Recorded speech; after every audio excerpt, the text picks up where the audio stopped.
I hate it here. Granted, I deserve it. I'm currently locked behind massive concrete walls and solid steel doors in a maximum security penitentiary. I was locked up what feels like a lifetime ago. I earned it, I did. Every second I rot here is justice, but that doesn't change the fact that I hate it. It is cold here. I have a single concrete cot and a toilet. My clothes itch and are too thin to keep any chills out. The walls are gray with a sickly green tint due to the dull, swamp-like tile that sends a grossly colored glow into the room, reflecting the buzzing fluorescent light above me. The door is thick and unmoving. They paint it the same shade of sickly gray as the floor. I assume it is lead-based to save on cost. Maybe if I lick it enough times, maybe I can kill enough brain cells to forget I'm here. I have no roommate, as many don't who are perceived as extreme risks. Thankfully, I can still have time outside and shower without being entirely supervised. More than I can say for many in here. My only commodity is my toilet paper and my journal. I earned the journal through much work and good behavior. The pencil I write with is dull and has no eraser, like that of a golfer who used to keep scoreboards. I'm allowed 4 hours per day with it. If the pencil has any pieces missing or there are any extensive tears in the pages, then I will lose it for the following day. So I comply. I comply so I may have some mild comfort in this concrete cage in which I slowly die. Again, I definitely earned it, but that doesn't change the fact that prison is hell. I earned my place here because I killed people. I killed many people. I killed 20 people, to be exact. This is the first time I've actually written it. I beat the cannibal's number, which for some reason gave me a sense of accomplishment. However, what gave me more satisfaction was the evenness of the number 20, 20, 20, 20, 20, 20. Even and smooth. My compulsion made it this way. 21 would have made getting arrested a living hell. 15 would have been okay, but 20 was much cleaner. Increments of 5. Always increments of 5. Sometimes during a shopping trip, I would have a stick of gum, so as to have 20 or 10 or 30 items even. However, in the case of killings, it was much more intense. The problem was the itch I felt in between. It was a gnawing pain in my mind from 1 to 4 and 6 to 9. The itch was not as bad during 5s, but 10s were the best. However, that number would eventually attract attention. The number is partially what got me caught, but I had to scratch the itch, so to speak. It made me empathize with vampires in old horror stories. The sensation of aching thirst that cannot be quenched. It is nightmarish. The name remained true for my age, 40. I finished at 40, which made me content. I hated not having an even age. I could force down the bad feelings when my age ended in 5s, or even numbers, but I always had bad years with 1s, 3s, 7s, and 9s. I digress. I understand it's abnormal behavior, but it's a compulsion. I have it manageable, so that most would never notice in a day-to-day routine. I have to reminisce on these pages because I have no way of going back. It started many years ago, and the urge only grew from there. The first time I killed was interesting. I should have felt the need to immediately kill again, as I did in later years, but I didn't. They say mental illness worsens with age.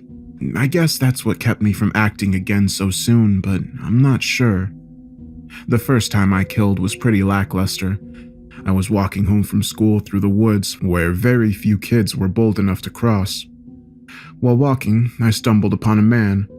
He was clearly injured, and even at the age of 12, I knew that he had little time left. He sat, holding his side and panting in labored breaths. He didn't see me yet. From my vantage point, I could see a long, white bone protruding from his leg, which tells me the pain from what his ribs were doing was worse than that of a broken leg. That, or he was just in shock. Far above this section of woods was a road, and from what I could see, a vehicle burst through the railing. The wrecked vehicle, a '69 Chevy C20 truck, lay decimated some 40 feet below the roadway in the brush and rocks. I remember this truck because I wound up purchasing one many years later in a secret nostalgia for myself. Either way, the driver had pulled himself from the wreckage and crawled in agony upwards of 50 feet to the nearest tree, where his strength was slowly failing him. I remember seeing a large shard of metal which had been ripped from the side of the truck and picking it up. I walked slowly to the man, who reached pitifully toward me for help. I slowly placed the sharp edge of the metal into the man's throat and watched as blood began to spurt from the wound in his mouth. He gargled like a drowning sow in his own blood, and after a time, he ceased all movement together. It was a rush which I cannot explain. The excitement of ending a human life is next to none. I was content for a fleeting moment. I stared at the body for some time before taking a bloody shred of his pant leg that was hanging by a thread. I just wanted to have a keepsake. That was my first kill. I was never caught, nor even suspected. Growing up in the mountains of the South allowed much privacy, and it allowed me to get away with murder. As time grew, so did the feeling of power and accomplishment. I felt like God. No one even knew I was the way I was. I would never be a suspect because I knew to hide. I hid well because I knew how to hide. From the time I was a boy, I knew how to blend in well. Sometimes it was a challenge because of my appearance, but I learned a simple skill: how to hide in plain sight. I was able to work hard in the background. I made good grades and maintained very close friendships throughout school, so no one would discover anything about me. However, I made sure everyone had nice things to say about me. Carrying groceries, helping kids with studying, always using manners. I graduated in the upper ranks of my class and soon attended the local college. After I earned a degree in business, I worked hard where I could and raised enough money to buy my own rig. I worked by riding the highways as a trucker for years and eventually bought 2 more rigs. By 35, I was a respectable business owner in my own town with a dispatch and a few drivers. I obviously still drove, even as the owner, because it kept me close to my only real passion. In a town of 90% white and 10% other, I learned to blend despite being a minority. Learn to talk like them, learn to walk like them, and you can manipulate them into whatever you want. I hate them. Not white people, all people. My mother died shortly after I graduated high school from heart failure, and I felt liberated. For I held her opinion highly. Her opinions often kept me in line and respectable. When she died, I was free to pursue my own interests. My father, while a good man in his own right, never held much weight in my actions, so I walked the path I chose for myself, despite what his feelings may be. Either way, I dwindled for some time after the first murder. The urge slowly grew. By high school, I kept my eyes peeled for another opportunity to snuff out a life. Finally, that day came. The second time I murdered was equally uninspiring. I found myself at a graduation party, and the whole senior class was drinking heavily. All except me, that is. We were at the home of a wealthier student who had maintained a spotless record throughout both junior high and high school, and wanted to go out in a way where she could get out of her proverbial box. I learned 2 things that evening. First was that a well-mannered, well-educated young lady was no different than anyone else in regards to having a darker side. She wanted to be remembered for a party, not her good grades, not her generous deeds, not her modest manner of dress, but a party. Everyone has a dark side in some way. This was the first thing I learned.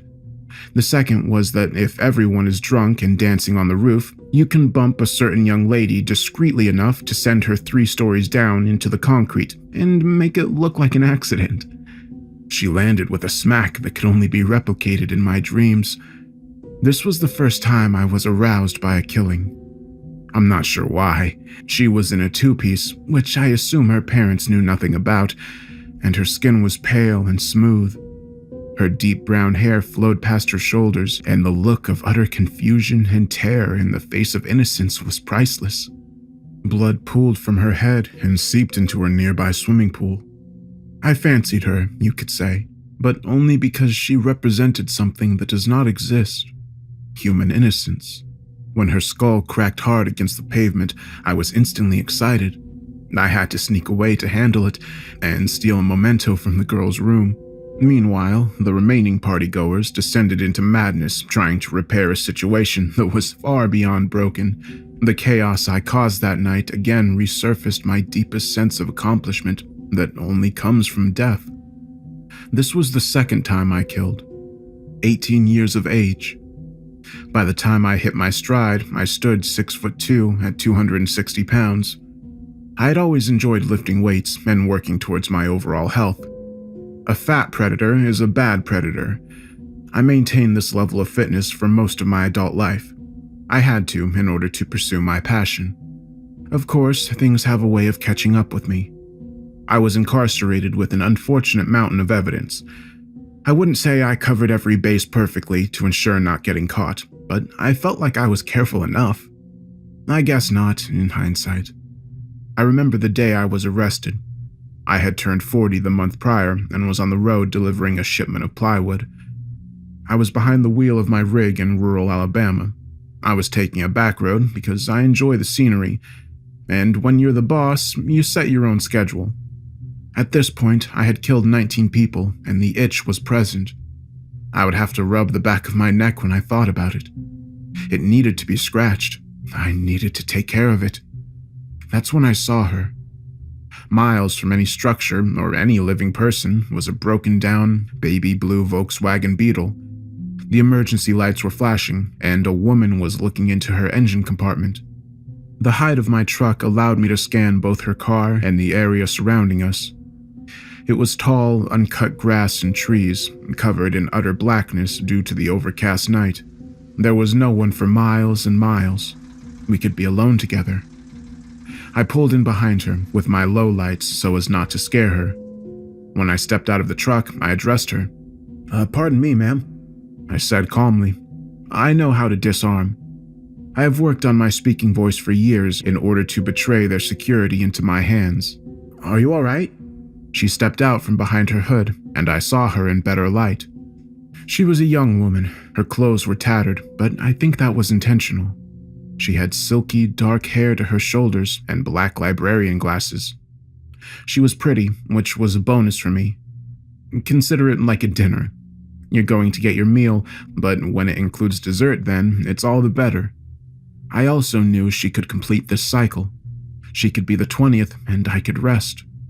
Best yet, she was petite, so there would be little fight. "I think the engine is shot," she said in a desperation that these dark woods certainly played well into. She just wanted to get out of danger. Little did she know. "I can give you a ride. I own this company, so I can make the time." I didn't want to sound presumptuous, but I knew by making myself a manager, it would remove the creepy truck driver mentality. "I don't know." "I promise." I edged in my best zippity-doo-dah voice. "I'll take you straight into town and we can find you a phone. My wife would kill me if I let a young lady stay stranded in the woods." I wasn't married, but that is another way of disarming her. A spouse always makes a man less dangerous. Or again, as so she thought. "Okay, She said, with her fear betraying her skepticism. thank you." "I'll get the door for you." As she walked to the passenger side, I held the door open for her. As she took her first step up, I grabbed her ankle and pulled her straight down with as much force as I could manage. Her jaw connected with the studded metal stairs full force. I knew some teeth were broken by the crunch that emanated from her skull. She fell limp to the dirt, and I lifted her onto my shoulder. She didn't stir long enough for me to grab a large socket wrench from my rig. I could feel the warm blood from her skull pouring down my shoulder. I carried her into the tall grass just out of sight. I took the socket wrench and began to hit her. She struggled to scream due to her shattered jaw. I hit her in her pretty face over and over and over and over and over and over and over and over and over and over and over and over and over and over and over and over and over and over and over and over. When I had finished on all fronts, I took her wallet from her jeans, Hannah, I believe her name was. I took her glasses that fell off when her face collided with my truck and avoided the wrath of the socket wrench. They had her name engraved inside the temple. I drove, leaving the scene entirely. I had to re-enter the highway sometime later and saw lights in my mirror. I had been stopped before, once even with a body in the back, so I wasn't worried. The officer walked to the side and called me out. "You Williams?" he asked me with an unreadable demeanor. "Yes, sir," I answered coolly, holding my ID and paperwork for the truck and delivery. "Sir, please step out of the vehicle." He then spoke into his radio. I slowly got out of my truck. "Yeah, we found him." "Officer, what is this about?" I was cut short. "Sir, please turn around and place your hands behind your back." "Why?" I demanded. I was not about to be cuffed and restrained for no good reason. He then turned me violently to my truck and slapped cuffs around my wrists. From there, he sat me on the pavement and called for backup. When other officers arrived, one finally noticed the blood on my back. They then found the glasses. They then found the poorly wiped down socket wrench. They then received word of a brutal mutilation several towns over. They had stopped me initially because one of my drivers was caught with a brick of marijuana, and they wanted to stop all trucks from my dispatch to make sure that we were legitimate. It would be funny if it weren't so frustrating. I was brought down on a technicality. My run lasted from 12 to 40. I was undetected for that entire time. I changed my MO. I killed strangers only. I was so careful. A technicality was the only thing that could have done this. My simple home was turned about until they found my treasure box, a shoebox of souvenirs and news clippings. From there, it was easy to put me at every single murder, every homeless person stabbed to death in cities, every transient prostitute with their heads missing, every unsupervised child in crowded streets. I was linked to all of them. Now, one may ask, why would you be so stupid as to keep mementos? To that, I would say I had to.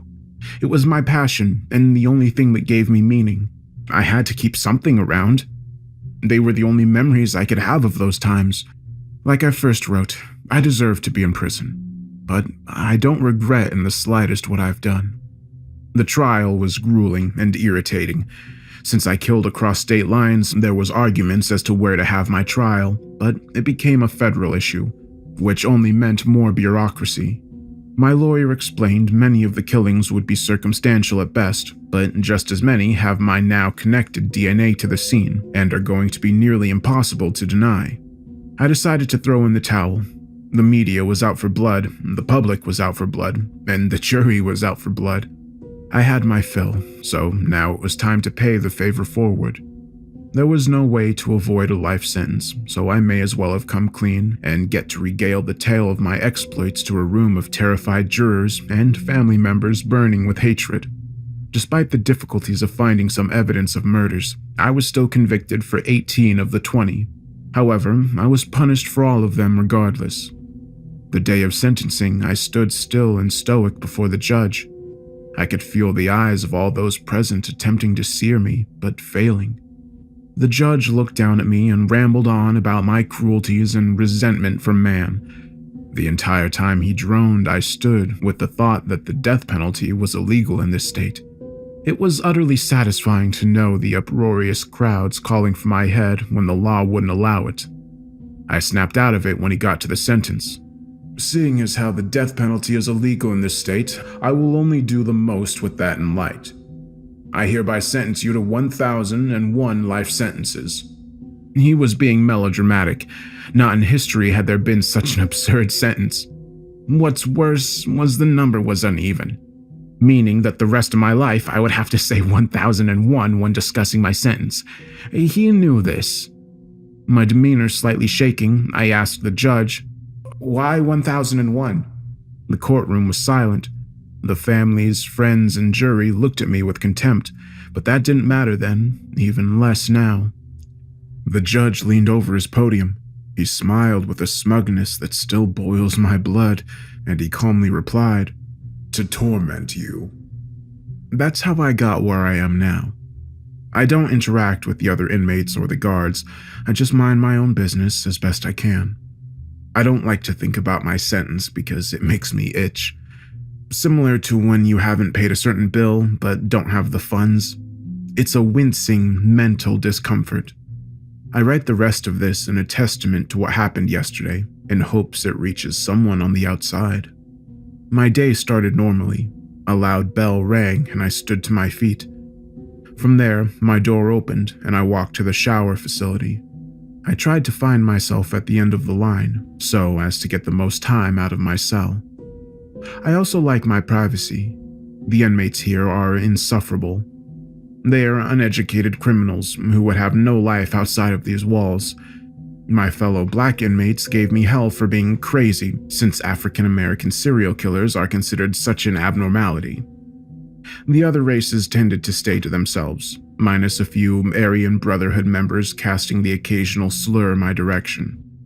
I entered the shower as normal, but I felt an innate sense of dread that I don't know how to describe. I just felt unpleasant. I felt watched and alone at the same time. I felt completely hopeless and near despair. I quickly finished my shower and left the facility. The halls were quiet, and the stationary guard was not at his post in front of my cell. I was alone in this hallway. Suddenly, I felt a large hand grip my shoulder and order me forward. The next thing I knew, I was being escorted to the warden's office. I was somewhat stunned, but complied. I walked the tight, enclosed halls until I reached the last room on the right.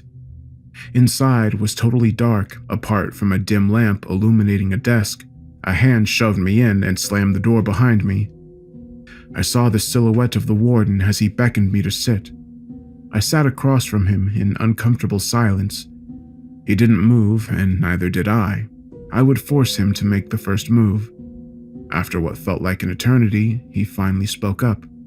Let's go over your file. His deep voice carried. I did not respond. He gave no indication as to why, so I would bide my time. From here, I will paraphrase what he said, as my memory can't perfectly recreate the entire conversation. Count 1. Confessed, not convicted. Man falls off cliff and you assist him in passing. You were 12, so it wasn't included in your final file, but it warrants mentioning. Count 2. Confessed, convicted. You confessed to shoving a young woman off a roof and then robbing her home of a trophy. You were 18. Count 3. Confessed, convicted. Homeless man near your college. You stabbed him and cut out a tooth. You were 20. Count 4. Confessed, not convicted. You claim to have shot a prostitute in Texas. The souvenir you took could not link you to the crime, and she had no family. You were 24. Not convicted, but you know what you did. Counts 5 through 9. Confessed, convicted on all counts.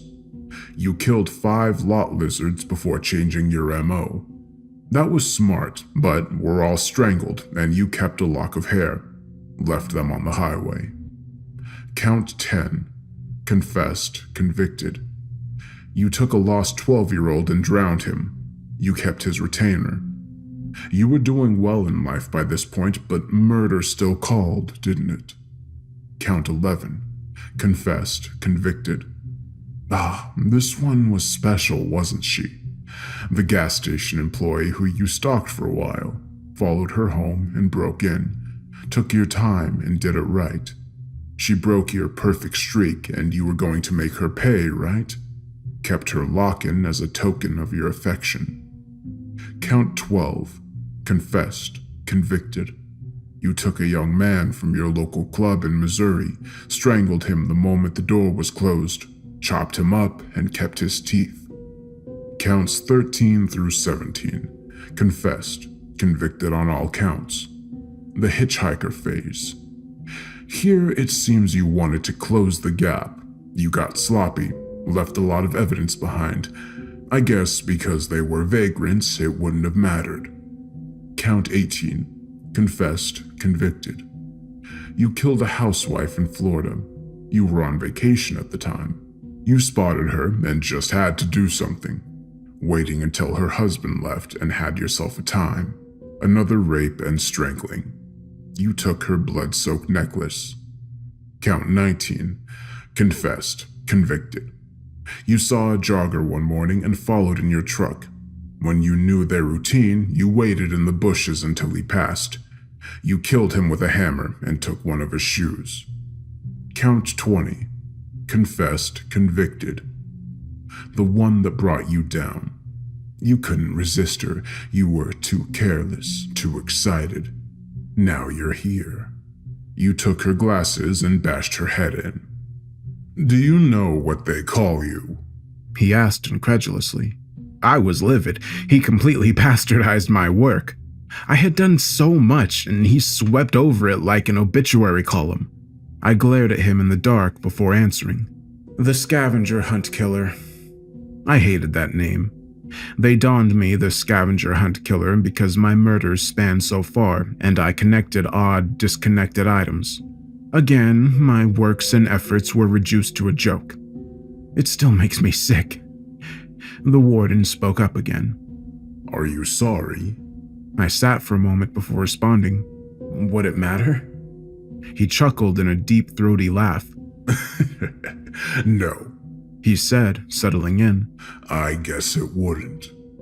He continued. I don't get it, really. You were a highly intelligent, healthy, and well-spoken man. Why on earth would you throw that away? I sat in angry silence. I refused to give this man the satisfaction of an answer. Do you believe in God? The warden asked. His tone now changed. I chewed my tongue before answering. No. Pity. He responded lackadaisically, as if my response didn't really matter. That would make what I'm about to tell you much better. I waited for him to continue. Your sentence is being commuted. I raised an eyebrow in disbelief. Really? Yes. He sat, still shadowed, but I knew he was smirking. What does that have to do with God? I knew I should have had much more important questions to ask in that moment, but I was curious. I assumed he meant I should be thankful. Well, he said, his voice trailing. That would make this next part easier. You passed away this morning, son. Before I could respond, his hand tossed a few photos in front of me. It was me. I lay covered in blood on the shower floor. I had been stabbed from the looks of it. Yeah. The warden, or whoever I thought was the warden, spoke up. Some Aryan fellow wanted to prove his might by stabbing a serial killer to death in the shower. Didn't work though, since he was caught and will most likely be in solitary until it does irreparable damage. If that's some comfort. I stared at him. I stared at the photographs. I simply could not accept it. This is absurd. I felt insulted at the prospect. I know it's odd, but hear me out. He sat upright, ready to make his case. Do you know what universalists are? No. Well, he continued without missing a beat. Basically, it states that everyone gets into heaven, even if you aren't necessarily in their denomination. This is heaven? I was ready to laugh. This was a joke. No, see, that's the bad news. He continued. Catholics, Muslims, some Buddhists, see, they believe in a temporal plane, so they're also sort of right. See, everyone does eventually move on, but before anyone can move on, they must resolve all their earthly obligations and judgments. Before I could remark, he caught his breath and explained further. You died this morning. You served one of your 1001 life sentences. Welcome to number 2. I stood up. This isn't funny. I'm leaving. I couldn't move. I was frozen in place, unable to use my body. My eyes felt like they were being pried towards the seat. Please. I heard the warden, though his voice was now even deeper, sinking my gut. Sit. I returned to my seat with a sensation that was new to me. Fear. Now, he continued. His voice had returned to normal. You are not dead. You just started another sentence. Everything will be back to normal when you leave. When I dismiss you, you will leave here and return to your bunk. Do you understand? I nodded, still stunned by what I knew as truth. His voice, the unexplained dread I felt that morning. I walked out of the warden's office that day, feeling a hopelessness I have never known. The prison was the same, but it wasn't. It was lonelier, darker. That feels like forever ago. I learned since then. First, lifetime does not mean from the age you are incarcerated. I expected a 40-year life sentence, but after speaking with a few other inmates serving like myself, who I see sometimes sparingly, I learned that it varies somewhere from 80 to 120 years. It varies, but it's always at least 80. I guess the guards don't notice after a certain point. I also assume they don't register that we never seem to leave. Inexplicable, but that's what's happening. Second, each go-around changes you. The prisoners don't notice you. The others like you have fewer words. The guards seemed always out of line of sight, even when they would interact. They were like fleeting shadows. I am cracking mentally. I will walk into the showers and see someone shaving, even speak with him at length. However, when I turn a corridor or close a stall door, he'll be gone when I return. Next, I learned that suicide doesn't work. I learned the same way every inmate in here like me does. I slit my wrists and they just ached for a week. I swallowed bleach and had a miserable stomachache, but no death. I hung myself where I choked and flailed, fully conscious for 8 straight hours until a guard found me while bringing my breakfast the following morning. I learned that being murdered decreases time, but murdering adds it. So no one on life row attempts murder here. Finally, escaping isn't an option. We have runners sometimes, men who just finished their first sentence. The guy just snapped. I guess he pulled maybe 60 years before dying in his sleep. He just panicked and ran. The snipers didn't even turn. He grabbed the fence and immediately fell to the ground. From there, he shook violently. He died right there from a heart attack. I saw him a week later. 3rd life sentence, half crippled. I guess we get punished if we try to leave. I don't know if it's permanent. He was a wreck upon returning. It reminded me of the cats in my neighborhood as a boy. The first time you hurt it, the animal twitches and becomes neurotic, but given enough time, it accepts its fate. The man now spends his days staring silently behind dead eyes at whatever light source is around. To some, this is limbo, where we remain trapped in the prison in which we were condemned until our body and soul have finished their sentences. To others, this is some kind of purgatory, where we are groomed for eternity in paradise. Either way, we are forced to remain, forced to live until we pay our dues, never truly dying. I don't even know if time is the same now, but if you're reading this, I managed to successfully get these pages out. I have a handful of plans, which I cannot record. I cannot risk any future attempts should this fail. I'm leaving this journal for whoever is a criminal or wants to become one. I have between 80,000 and 100,000 years left. I do not feel remorse, but I do wish I knew what I know now. This is simply a warning. 100,000 years on a concrete slab, a hard, forgiving surface. 100,000 years with 1 hour a day in a dying earthscape that I barely recognize. 100,000 years of sickly green floors and cold steel doors that move for nothing. 100,000 years of mopping floors or scrubbing toilets. 100,000 years of being monitored by beings I cannot fully comprehend as their burning horror erupts in the back of my mind. 1,001 life sentences. 1,000 to go. Only one small thing gives me comfort. With 1,000 life sentences, at least it's a nice, clean number. I hope I don't die soon and ruin this nice, even lifetime, because the next one will be hell.